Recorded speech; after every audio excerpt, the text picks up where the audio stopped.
បានឮបែបនេះនាងតូចទូស្ទាយកកំប៉ុងមីលាក់ទុកនៅក្រោមតុហើយអង្គុយអានសៀវភៅស្ទើរតែមិនទាន់កុំឆ្ងល់អីថានាងធ្វើបែបនេះដោយសារអ្វីគឺដោយសារតែនាងដឹងថាអ្នកដែលចូលមកគឺជាហុងអ៊ីនហើយគេធ្លាប់ប្រាប់នាងជាច្រើនដងនិងស្ដីបន្ទោសឲ្យនាងមិនតិចទេរឿងដែលនាងញ៉ាំមីព្រោះវាមិនល្អចំពោះសុខភាពគេបារម្ភខ្លាចនាងមានបញ្ហាសុខភាពឡើងមកទើបមិនឲ្យនាងញ៉ាំមីជាដាច់ខាតតែស្រីល្អិតម្នាក់នេះទាំងរឹងរូសទាំងខ្ជិលទើបលួចញ៉ាំជាញឹកញាប់មិនឲ្យគេដឹង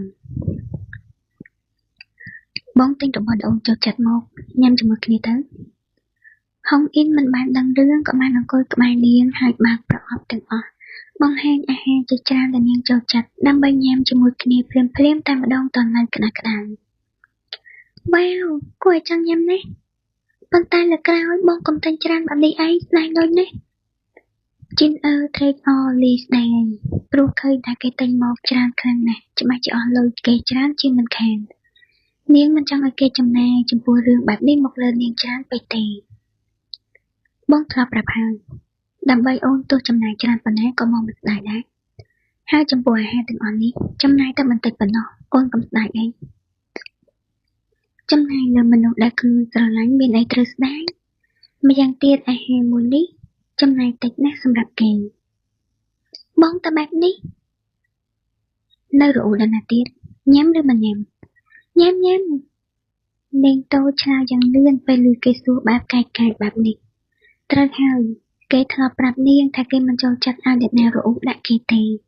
តែលើកនេះនាងរអ៊ូដាក់គេបែបនេះប្រហែលជាគេខឹងហើយគិតដល់ចំណុចនេះនាងតូចក៏ងាកមើលមកគូស្នេហ៍ព្រោះចង់ដឹងថាគេខឹងនឹងនាងឬអត់មើលអីហុងអ៊ីនដឹងភ្លាមទើបសួរនាងទាំងដៀងភ្នែកសម្លក់នាងថ្មីហើយយ៉ា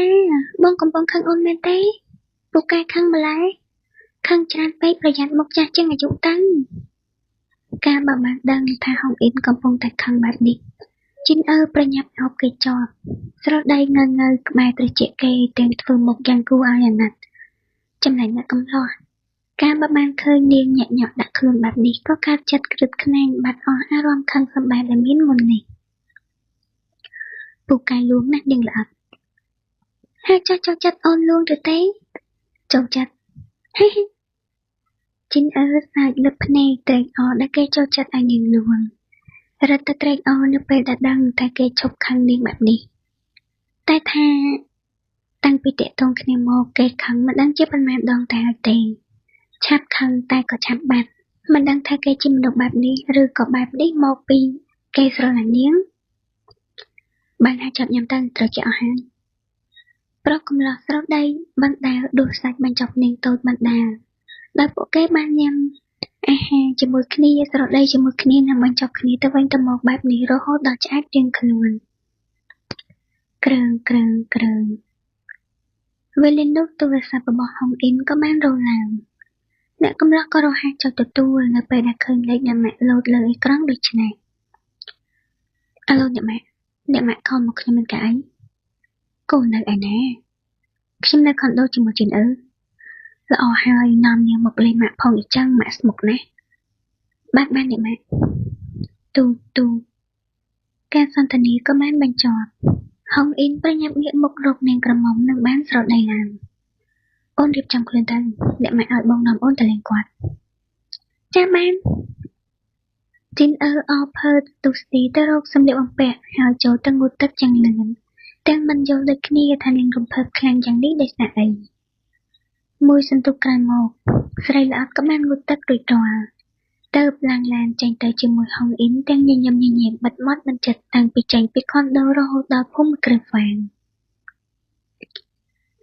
ជំរាបសួរអំប្រុសអំស្រីជំរាបសួរអំសយ៉ានបងធានអ៊ីនិងនាងស៊ីជឺគ្រាន់តែមកដល់ភ្លាមជីនជំរាបសួរគ្រប់គ្នាដែលមានវត្តមាននៅទីនេះរហូតលោកវាងញញឹមតិចចំពោះអាកប្បកិរិយារបស់នាងខណៈគ្រប់គ្នាក៏បានឆ្លើយតបទៅកាន់នាងវិញប្រុសគ្នាតែម្ដងចាបាទជំរាបសួរពួកយើងឡើងទៅនិយាយគ្នានៅខាងលើវិញអ្នកស្រីមៀកមិនបង្អង់យូរក៏បានអូសដៃជីនឡើងទៅខាងលើភ្លាមទាំងមិនភ្លេចដៀងភ្នែកសម្លាក់ស៊ីជឺនៅក្នុងន័យបញ្ឈឺនាងឃើញបែបនេះ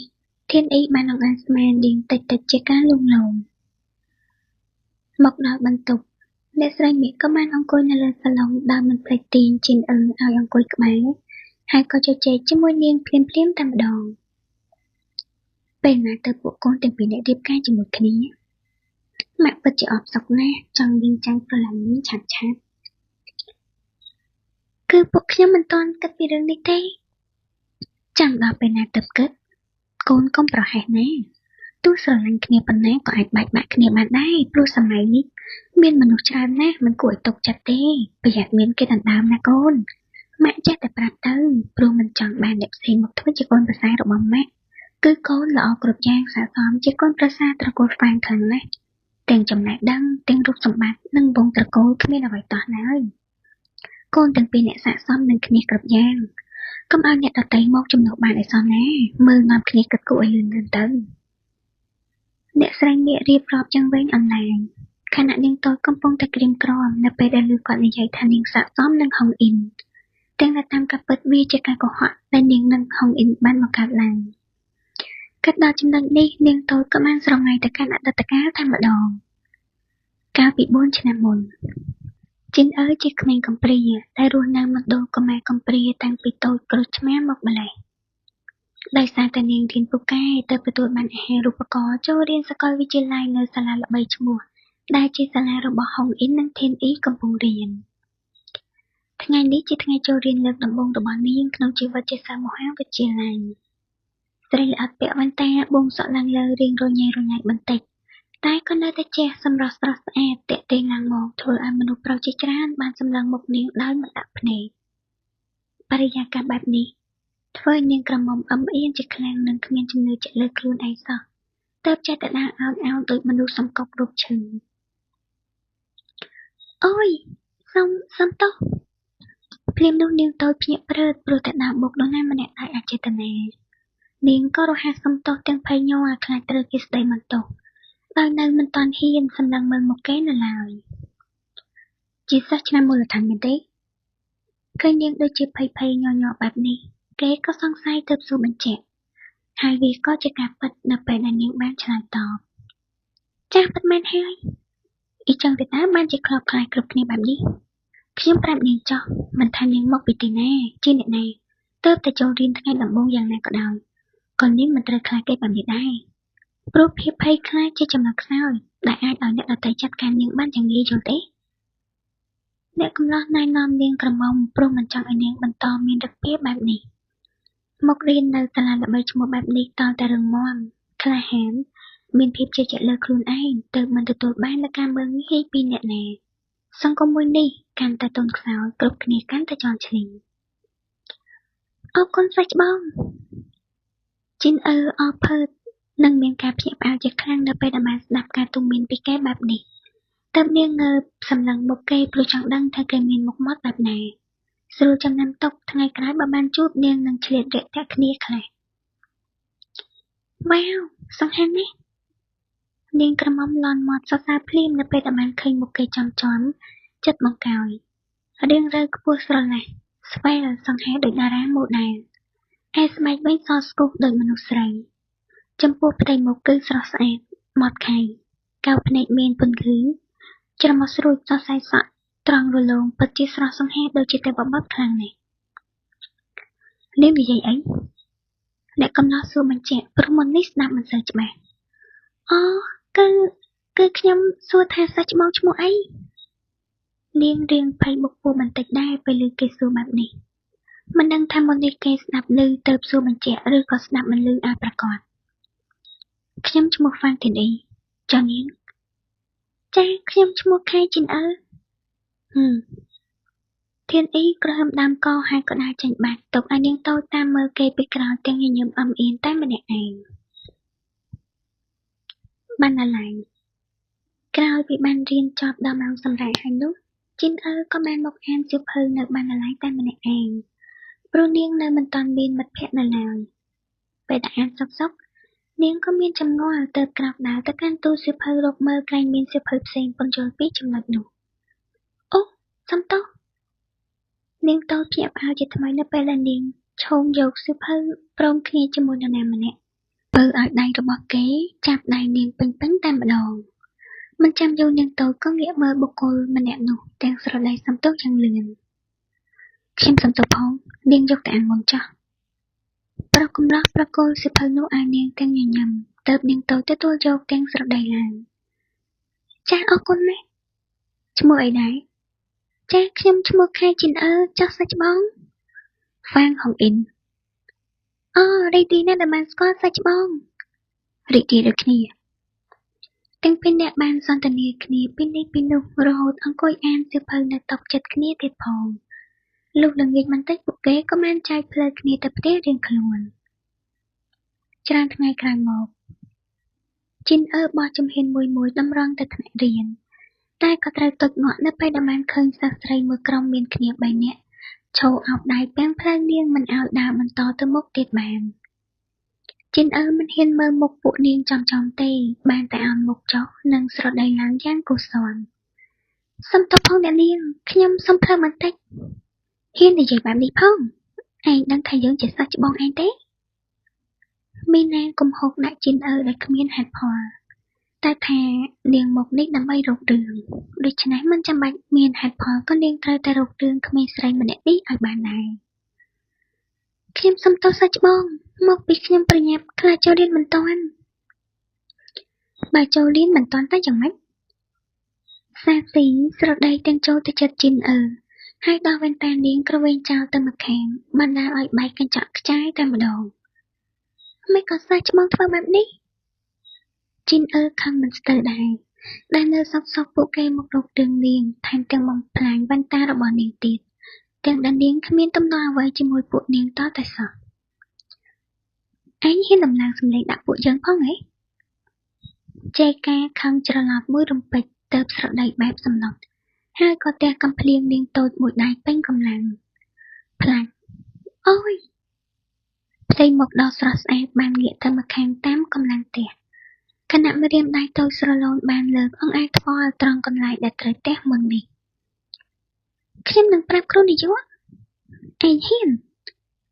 មីណាស្ទុះទៅរកជីនអើលើកដៃបំរុងទះទៅហើយស្រាប់តែមាននរណាម្នាក់មិនដឹងមកចាក់ដៃនាងចត់និងច្របាច់ពេញទំហឹងធ្វើឲ្យនាងក្រមុំឈឺចាប់ជាខ្លាំងក៏ប្រឹងរមួលដៃចាញ់ទាំងងាកសម្លឹងមុខមនុស្សម្នាក់នោះ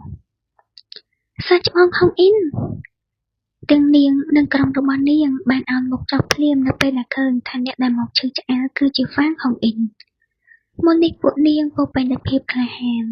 តែពេលនេះបែរជាភ័យខ្លាចញ័រខ្លួនដូចជាកូនសត្វធ្លាក់ទឹកថ្ងៃក្រោយកុំឲ្យខ្ញុំឃើញរឿងបែបនេះទៀតហុងអ៊ិនងាកសម្លឹងក្រមុំទាំង3នាក់ដោយក្រសែភ្នែកកំណាយគ្មានមេត្តា